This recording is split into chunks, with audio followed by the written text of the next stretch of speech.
അന്നാബെൻ പ്രധാന കഥാപാത്രത്തെ അവതരിപ്പിക്കുന്ന, സൂരി പ്രധാന കഥാപാത്രത്തെ അവതരിപ്പിക്കുന്ന, ശിവകാർത്തികേയൻ പ്രൊഡ്യൂസ് ചെയ്ത, PS വിനോദ് രാജ് സംവിധാനം ചെയ്ത ഏറ്റവും പുതിയ സിനിമ കൊട്ടുകാളി തിയേറ്ററിൽ പോയി കണ്ടു. കൂഴങ്കൽ എന്ന സിനിമ സംവിധാനം ചെയ്തയാളാണ് PS വിനോദ് രാജ്.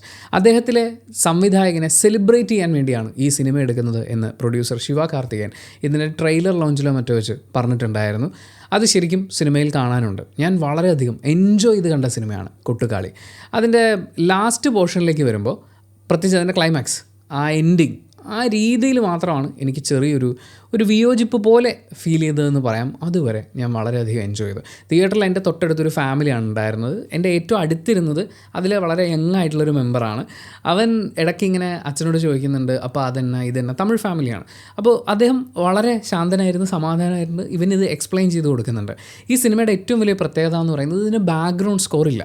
സിനിമ തുടങ്ങുമ്പോൾ ശിവകാർത്തികേയൻ്റെ ലോഗോ ഒക്കെ കാണിക്കുന്നുണ്ട്. ആ സമയത്ത് പോലും സൗണ്ടില്ല. ആകെ ആംബിയൻ സൗണ്ട് മാത്രം വെച്ചാണ് ഈ സിനിമ മുന്നോട്ട് പോയിക്കൊണ്ടിരിക്കുന്നത്. മ്യൂസിക് ഇല്ലാത്തത് കൊണ്ട് തന്നെ നമുക്ക് തിയേറ്ററിലൊരു സൈലൻസ് ആണ്. ആരെങ്കിലുമൊക്കെ അങ്ങോട്ടും ഇങ്ങോട്ടും സംസാരിച്ച് നമുക്ക് കേൾക്കാൻ പറ്റും. എനിക്ക് തൊട്ടും അരോചകമായിട്ട് തോന്നിയില്ല. കാര്യം അവൻ ജെനുവിനായിട്ടുള്ള സംശയങ്ങൾ ശബ്ദം താഴ്ത്തിയാണ് ചോദിക്കുന്നത്, നമുക്ക് കേൾക്കാൻ പറ്റുന്നുണ്ട്. പക്ഷേ അച്ഛൻ വളരെ ജെനുവിനായിട്ട് അതിന് മറുപടി കൊടുക്കുന്നു. എനിക്ക് ഭയങ്കര ഇഷ്ടപ്പെട്ടു. ഞാൻ തിയേറ്ററിൽ എൻ്റെ ഒപ്പം ഉണ്ടായിരുന്ന ക്രൗഡിനെ വളരെയധികം ഇഷ്ടപ്പെട്ടു പോയ സിനിമകളിൽ ഒന്നുകൂടിയാണിത്. അതുപോലെ ഈ സിനിമയിൽ കുറേ ഇടങ്ങളിൽ ചിരിക്കാനുണ്ട്. തമിഴ് ഓഡിയൻസിന് പ്രത്യേകിച്ച്, അവർ ഒരുപാട് തമിഴ് ഓഡിയൻസ് ഉണ്ടായിരുന്നു. അവരൊക്കെ ചിരിച്ച് ഒക്കെയാണ് മുന്നോട്ട് പോയത്. പോസിറ്റീവ് ഘടകങ്ങളൊക്കെ പറയുമ്പോൾ പെർഫോമൻസുകൾ അടിപൊളിയായിരുന്നു. അന്നാബെൻ സിനിമയുടെ തുടക്കം മുതൽ അവസാനം വരെ ഒറ്റ എക്സ്പ്രഷനാണ് പിടിക്കുന്നത്. ഇടയ്ക്കൊരു ചെറിയ വേരിയേഷൻ സംഭവിക്കുന്നുണ്ട്. ആൻഡ് സൂരി പൊളിച്ച് അടുക്കി എന്നൊക്കെ പറയില്ലേ, എന്ന് വെച്ചാൽ അതിനകത്ത് പുള്ളി വയലൻ്റ് ആവുന്നൊരു സീക്വൻസ് ഉണ്ട്. ഈ സിനിമയിൽ എല്ലാവരും അതിഗംഭീരമായിട്ടാണ് അഭിനയിച്ചിരിക്കുന്നത്. എന്ന് വെച്ചാൽ വെറുതെ രണ്ടുപേര് കല്യാണം നടക്കുന്നപ്പോൾ അവരുടെ ബന്ധുക്കളായിട്ടുള്ള ആൾക്കാരിൽ ആരോ രണ്ടുപേരും ഇവരെ ഫോളോ ചെയ്യുന്നുണ്ട്. അപ്പം അവരിടയ്ക്ക് വെള്ളമൊഴിക്കുന്നു, നിർത്തുന്നു, കഥ പറയുന്നു. എന്തൊരു നാച്ചുറലാണെന്നറിയോ. അതായത് അത്രയധികം ഒറിജിനലായിട്ടാണ് നമ്മൾ ഇവരെ ഒക്കെ കാണുന്നത്. അപ്പം അടിപൊളി പെർഫോമേഴ്സിൻ്റെ ഇടയിൽ സൂരി എന്ന് പറയുന്ന ആ ഗംഭീര നടൻ, അയാൾ അഴിഞ്ഞാടുന്നൊരു സീക്വൻസാണ്. പക്ഷേ എനിക്ക് കണ്ടപ്പം ഞാൻ പറയില്ല, ഒരു പെർഫോമൻസ് കാണുന്നതിൻ്റെ സന്തോഷവും, എന്നാൽ അതേസമയം ആ സീക്വൻസ് നമ്മളിൽ ഉണ്ടാക്കുന്നൊരു ഭയങ്കര പ്രഷറുണ്ട്. അതിന് ഒരു ട്രോമ എന്നൊക്കെ വിളിക്കാൻ പറ്റുമെന്നറിയില്ല. ഞാൻ അയ്യോ എന്നായിപ്പോയി. മാത്രമല്ല ആ സീനിൽ ബാക്കിയുള്ള ആളുകളൊക്കെ അനുഭവിക്കാൻ സാധ്യതയുള്ളത് എനിക്ക് അന്നാബെന്നെ കണ്ടാൽ നേരിട്ട് ചോദിക്കണമെന്നുണ്ട്, നിങ്ങൾക്ക് ശരിക്കും കിട്ടിയോ എന്ന്. കാര്യം അതിലൊരു സീനാണത്. പക്ഷേ ആ സീൻ കാണിച്ച് നമ്മളെ ടെൻഷൻ അടുപ്പിച്ച് കഴിഞ്ഞ് ഈയിലൊന്നും വലിയ കാര്യമില്ല, കാലം ഇങ്ങനെ ഒഴുകിക്കൊണ്ടിരിക്കുകയാണെന്ന് പറയുന്ന പോലത്തെ ഒരു ഫ്രെയിമും കാര്യങ്ങളും ഉണ്ട്. സിറ്റുവേഷണലായിട്ട് നമുക്ക് ചിരി വരുന്ന കുറച്ച് കാര്യങ്ങളാണ്. കോമഡിക്ക് വേണ്ടി ഒരു കോമഡി സിനിമ എന്ന് പറയുന്ന കാര്യങ്ങളുമല്ല. അത് കുറച്ചേ ഉള്ളൂ. സിനിമയിലുടനീളം അങ്ങനെയൊന്നുമല്ല. പിന്നെ ഇതിൻ്റെ വിഷ്വലൈസേഷൻ, ഞാൻ നേരത്തെ പറഞ്ഞു, ഇതിന് ബാക്ക്ഗ്രൗണ്ട് സ്കോർ ഇല്ല. അതുകൊണ്ട് തന്നെ ഇവരെല്ലാവരും നന്നായി പെർഫോം ചെയ്തേ പറ്റൂ. ഇത് എത്രത്തോളം ഒറിജിനൽ ആവുന്നു, നമുക്ക് എത്രത്തോളം ആ സിറ്റുവേഷനെയും ആളുകളെയും കണക്ട് ചെയ്യാൻ പറ്റുന്നു, അങ്ങനെ സിനിമ നമുക്ക് കണക്റ്റ് ആവുള്ളൂ. അതിൽ സിനിമ പൂർണ്ണമായും വിജയിച്ചിട്ടുണ്ട്. പെർഫോമൻസുകൾ ഗംഭീരമായിരുന്നു. അതിനോടൊപ്പം ഈ വിഷ്വൽസ്, ഓരോ സീനും പ്രത്യേകിച്ച് കട്ട്സ് വരുമ്പോൾ നമുക്കിത് ജമ്പായിട്ട് ഫീൽ ചെയ്യാൻ പാടില്ലല്ലോ. അങ്ങനെയില്ല, വളരെ ക്ലീനായിട്ടാണ് അത് ചെയ്തു വെച്ചിരിക്കുന്നത്. അത് സമ്മതിച്ച് കൊടുക്കണം. എന്ന് വെച്ചാൽ അത് ഷൂട്ട് ചെയ്തിരിക്കുന്നത്, എഡിറ്റ് ചെയ്തിരിക്കുന്നത്, നമ്മുടെ മുന്നിലേക്ക് കൊണ്ടുവരുന്നത്. പിന്നെ ഇതിൽ അഭിനയിച്ചിട്ടുള്ള 2 പ്രധാനപ്പെട്ട ജീവികളെ പ്രത്യേകം എടുത്തു പറയണം. അതിലൊന്ന് കോഴിയാണ്, 2 പോത്താണ്. അടിപൊളിയായിരുന്നു. മാത്രമല്ല ഈ കോഴിക്കും ഈ മാടിനൊക്കെ ഒരു സിംബോളിക് റെപ്രസെൻറ്റേഷൻ ഉണ്ട്. ഒരു പെൺകുട്ടിയുടെ ഏറ്റവും അടുത്ത കൂട്ടുകാരൻ എന്ന് നമുക്ക് വിളിക്കാവുന്നത് വാശിയുള്ളൊരു പോത്താണ്. അവൻ്റെ അടുത്ത് ഇങ്ങോട്ടേക്ക് ഒരുത്തനെ അടുപ്പിക്കില്ല എന്ന് പറയുന്ന പോലെ അങ്ങനെ നിൽക്കുന്നൊരു പോത്ത്. അത് ഒരു കൊച്ചുകുട്ടിയുടെ, അവളുടെ ഏറ്റവും ചെറിയ പ്രായത്തിലെ കളിക്കൂട്ടുകാരനാണ്. അവൾ ചോദിക്കുന്നുണ്ട്, നീ പോയാൽ ഞാൻ ഇനി എന്ത് ചെയ്യും എന്നുള്ളത്. ആ വാശിയുണ്ടല്ലോ, സിനിമയുടെ പേര് തന്നെ കൊട്ടുകാളി എന്ന് പറയുന്നത് ദി അഡമൻറ്റ് ഗേൾ എന്നാണ്. അതായത് വാശി പിടിച്ചിരിക്കുന്നത്. അവൾ എന്ത് കാര്യത്തിനാണ് വാശി പിടിച്ചിരിക്കുന്നത് എന്നുള്ളത് നമുക്ക് സിനിമയുടെ അവസാനം നിർത്തേണ്ട പകുതി ആകുമ്പോഴേക്കും മനസ്സിലാവും.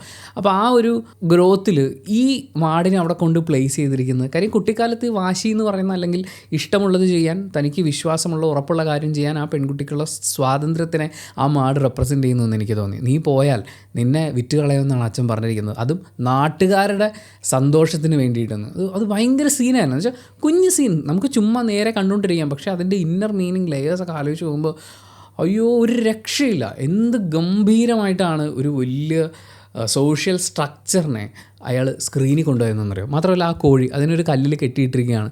അത് രക്ഷപ്പെടാൻ ശ്രമിക്കുന്നുണ്ട്, പക്ഷേ പറ്റില്ല, അത് തിരിച്ച് അവിടെ തന്നെ വരും എന്ന് പറയുന്ന ആ അവസ്ഥയിലിരിക്കുന്ന ആ പെൺകുട്ടി. മാത്രമല്ല അവളുടെ ഇഷ്ടപ്രകാരം അവൾ ചീകി ഒതുക്കിക്കൊണ്ട് നടന്നിരുന്ന മുടിയെ അവരുടെ രീതി അനുസരിച്ച് എണ്ണയൊക്കെ തേച്ച് പരസ്പരം കെട്ടി മുറുക്കി വെച്ചുകൊണ്ടാണ് അവളുടെ ആ ഒരു ജേണി, ഈ സിനിമയിലുള്ളൊരു ജേണി നമ്മൾ കാണുന്നത്. പിന്നെ ഇതൊരു യാത്രയാണ്, ഒരു മുഴുനീള യാത്രയാണ്. അതിൽ കുറേ തടസ്സങ്ങളും കാര്യങ്ങളും ഒക്കെ സംഭവിച്ച് ഓരോ സ്ഥലത്തും ഈ വാഹനം നിർത്തുന്നതിന് ഓരോ മീനിങ് ഉണ്ടെന്ന് എനിക്ക് തോന്നി. ചിലതൊക്കെ എനിക്ക് വായിച്ചെടുക്കാൻ തോന്നി. നിങ്ങൾ സിനിമ കണ്ടിട്ട് കുറേ കൂടി മനസ്സിലാക്കട്ടെ എന്ന് വെച്ചിട്ടാണ്. പിന്നെ എൻ്റെ എക്സൈറ്റ്മെൻറ്റിൻ്റെ പുറത്ത് ചില കാര്യങ്ങൾ പറഞ്ഞു പോകുന്നതാണ്. പിന്നെ ഇതിൻ്റെ ക്ലൈമാക്സ് പോർഷനിലേക്ക് വരുമ്പോൾ അവിടെ ചികിത്സിക്കപ്പെടുന്നൊരു പെൺകുട്ടിയെ കാണിക്കുന്നുണ്ട്. അവൾ അടിപൊളിയായിരുന്നു. അതായത് അന്നാബൻ ചെയ്യുന്ന അതേ സ്കെയിലിൽ ഒരു എക്സ്പ്രഷനെ ഹോൾഡ് ചെയ്ത് അതിൽ ഒരു ഇമോഷൻ കൺവേ ചെയ്യുന്ന രീതിയിൽ അടിപൊളിയാണ്. അതാണ് ഞാൻ പറഞ്ഞു, ഈ സിനിമയിൽ എല്ലാവരും അടിപൊളിയായിട്ട് അഭിനയിച്ചിട്ടുണ്ട്. അതിൽ ഒരു പടി മുകളിൽ എന്നെനിക്ക് ഫീൽ ചെയ്തത് ആ ക്യാരക്ടറിനും ഒരു വലിയ വലിപ്പം ഉണ്ടായിരുന്നത് അത് സൂര്യ അവതരിപ്പിച്ച ക്യാരക്ടറിനായിരുന്നു. അയാൾക്കൊരു ചേഞ്ച് ഉണ്ട് ആൻഡ് അയാളെ നമുക്ക് റിലേറ്റ് ചെയ്യാൻ പറ്റും.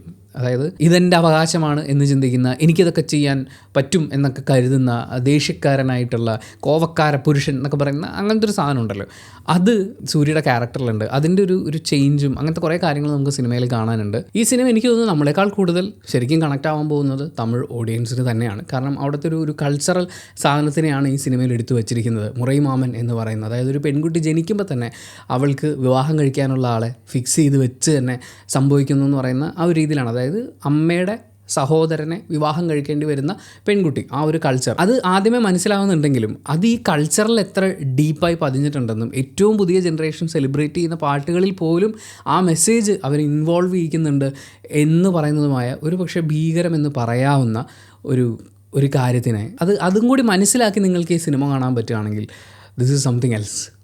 അതിഗംഭീരമായിട്ടുള്ളൊരു പടമാണ്. പിന്നെ എനിക്കിതിൻ്റെ എൻഡിങ്ങിൽ മാത്രം, കാരണം നമ്മളിപ്പോൾ ഒരു സ്കൂൾ നാടകമോ അതുപോലെ എന്തെങ്കിലും ഒരു കാര്യമാണ്, അല്ലെങ്കിൽ ഇപ്പോൾ സ്കിറ്റോ അങ്ങനെയൊക്കെ ആണെങ്കിൽ അതിൻ്റെ ഏറ്റവും അവസാനം എല്ലാവരും കൂടി ഇങ്ങനെ സ്റ്റക്കായി നിൽക്കുന്നു, അല്ലെങ്കിൽ സ്റ്റാച്ചു എന്ന് പറഞ്ഞ് നിൽക്കുന്ന പോലെ നിന്നിട്ട് നമുക്കൊരു മെസ്സേജ് ഇങ്ങനെ വിളിച്ചു പറയുന്നൊരു പരിപാടിയില്ല എന്ന് പറയുന്ന പോലത്തെ ഒരു അബ്രപ്റ്റ് സ്റ്റോപ്പായിപ്പോയി സിനിമയുടെ എന്ന് എനിക്ക് തോന്നി.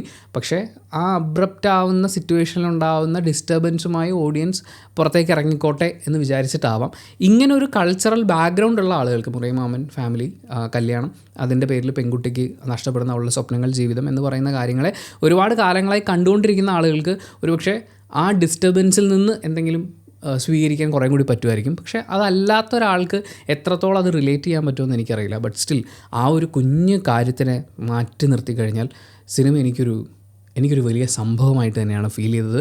And thank you Shiva Karthikeyan for supporting PS Vinod Raj for this movie. And Vinod Raj ഇനിയും ഒരുപാട് ഗംഭീര സിനിമകളുണ്ടാവട്ടെ. Thank you so much for watching this video. ഇത് എൻ്റെ മാത്രം പേഴ്സണൽ ഒപ്പീനിയനാണ്. നിങ്ങളുടെ ഈ സിനിമ കണ്ടിട്ടുണ്ടെങ്കിൽ അതിനെക്കുറിച്ചുള്ള അഭിപ്രായം വീഡിയോയുടെ താഴെ ഒരു കമൻറ്റായിട്ട് രേഖപ്പെടുത്തുക. And thank you so much for watching this video.